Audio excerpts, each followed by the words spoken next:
सब कुछ जय मसीह की।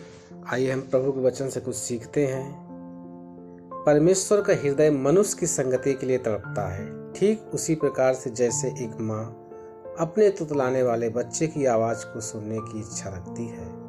मैं आपके विचारों को दूर ले जाना चाहता हूँ। परमेश्वर का एक एक दिन करके चीज़ों को बना रहा था, कोई भी सृष्टि उससे बात नहीं कर सकी। उसका हृदय घनिष्ठ संगति के लिए तड़पता था। छठवां दिन आया और उसकी इच्छा अनुसार उसका पुत्र उत्पन्न हुआ। आप क्या सोचते हैं उसने पहले किससे बात की होगी?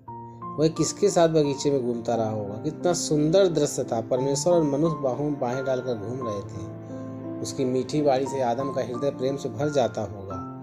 परमेश्वर अपने बालक का तुतलाना सुनकर आनंद से भर जाता होगा। कितने आनंद की बात है कि आदम के लिए और संबंध दूसरा स्थान रखते थे। उनका संबंध उस दिन टूट गया जिस दिन बनाई हुई सृष्टि ने अपने आप को सृजनहार के स्थान पर रख दी। परमेश्वर के साथ मीठी संगति का आनंद लेने के बाद मनुष्य को कोई और चीज संतुष्ट नहीं कर सकी। उस समय से लेकर मनुष्य का हृदय आज तक परमेश्वर की संगति के लिए प्यासा है। परमेश्वर जिसने आदम को पुकारा, हे आदम तू कहाँ है, वह आज भी हमारे निकट आने की लालसा करता है। जब हम नया जन्म पाते हैं तो इस खोई हुई मित्रता को फिर से प्राप्त करते हैं। इस प्रेम को हम प्रार्थना के जीवन के द्वारा बढ़ाते हैं। प्रेम का फूल केवल समय के बगीचे में खिलते हैं। एक दूसरे के साथ समय व्यतीत करने से हम एक दूसरे को और भी अच्छी रीत से जान सकते हैं तथा हमारे संबंध भी बढ़ते हैं। इसी प्रकार परमेश्वर के साथ भी होता है। ये समय प्रार्थना कहा जाता है।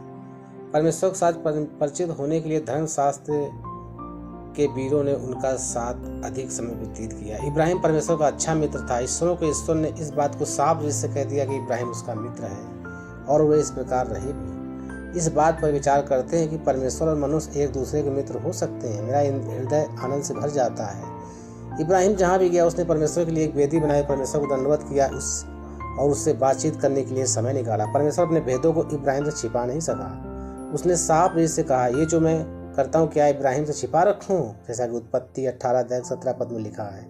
इतनी घनिष्ठ मित्रता, जरा सोचिए। इब्राहिम परमेश्वर से बातें करता था और परमेश्वर इब्राहिम से। ये बातचीत का समय इनकी मित्रता का लंगर था।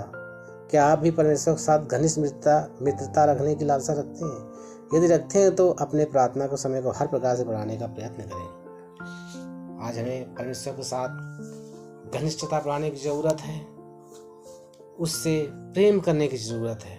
जितना हम उसके पास जाएंगे उतना ही प्रभु हमारे पास आएगा और परमेश्वर हमसे प्रेम करेगा। सब लोगों को जय मसीह। प्रभु इस वचन पर आशीष दे। आमीन।